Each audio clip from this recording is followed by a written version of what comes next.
Et nous finissons ce journal avec une page d'histoire. La résistance du peuple chinois contre l'invasion japonaise a duré 14 ans, de 1931 à 1945.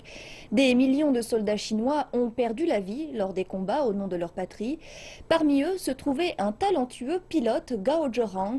70 ans après la fin de la Seconde Guerre mondiale, Gao et ses compatriotes sont honorés au mémorial de la résistance du peuple chinois contre l'invasion japonaise. Les histoires de ces défenseurs de la paix rappellent aux visiteurs d'aujourd'hui le prix de la liberté.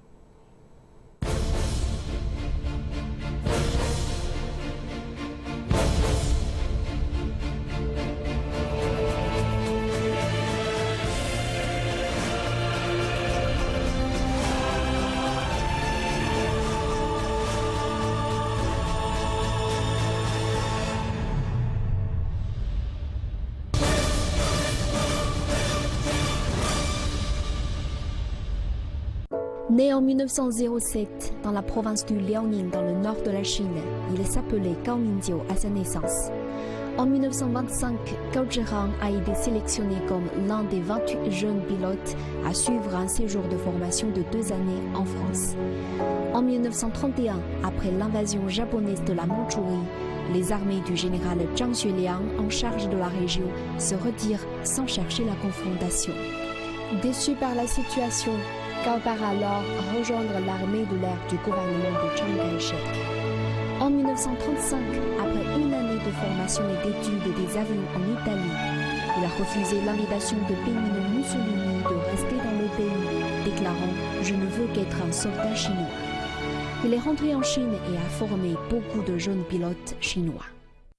Le 7 juillet 1937, l'incident du pont Marco Polo fut l'élément déclencheur de la Seconde Guerre sino-japonaise.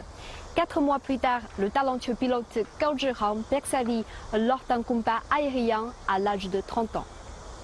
Le 14 août 1937, malgré la faiblesse de la force aérienne et la politique de non-résistance du gouvernement, Gao a insisté pour combattre les forces aériennes japonaises et fut le premier à abattre un avion de combat japonais.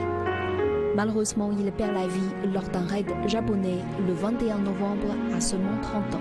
78 ans après, sa photo et certaines de ses affaires se trouvent dans le mémorial de la résistance du peuple chinois contre l'agression japonaise, aux côtés de celles de ses camarades, y compris les 1520 dirigeants de régiments ou supérieurs. Il fut l'un des rares à cette époque à partir étudier à l'étranger.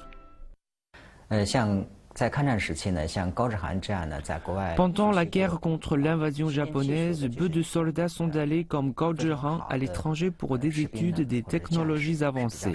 Ils étaient principalement divisés en 2 parties. D'un côté, les hauts dirigeants militaires comme Chiang Kai-shek qui sont partis au Japon et pour y suivre des études dans les écoles militaires. De l'autre, ce sont les dirigeants de l'armée de l'air, de la marine ou des forces spéciales. Par exemple, Gao Zhiheng, eux, sont allés en Allemagne, en Grande-Bretagne ou aux États-Unis pour étudier des technologies avancées. Mais Gao Zhiheng était-il différent de ses compatriotes? Non, pas vraiment. Comme beaucoup, il fait partie de ces trop nombreux jeunes hommes qui ont perdu la vie au combat au nom de la patrie.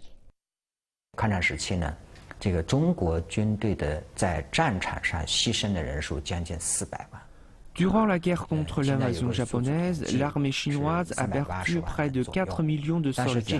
Un récent recensement a montré que le nombre exact est d'à peu près de 3,8 millions.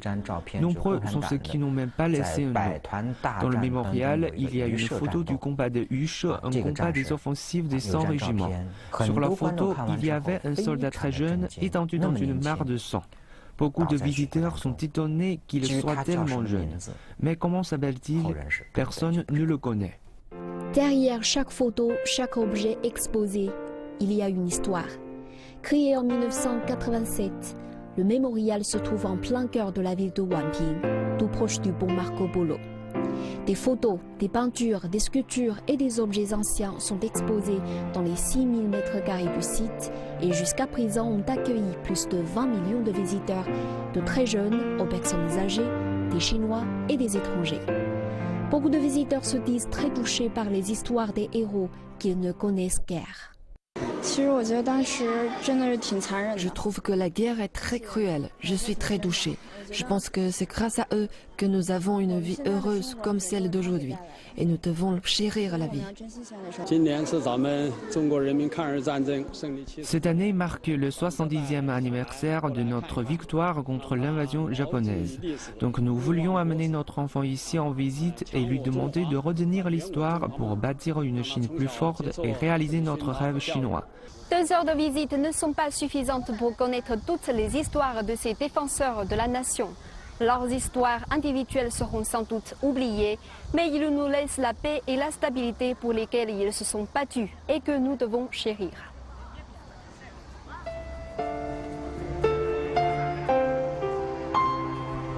Le mémorial a servi dans le passé et continuera à servir de centre à l'avenir pour tous ceux qui ont vécu l'histoire et pour rendre hommage à leurs anciens amis ou camarades et à ceux qui ne connaissent pas l'histoire d'en savoir plus sur les héros qui n'ont épargné aucun effort pour qu'aujourd'hui nous puissions vivre en paix.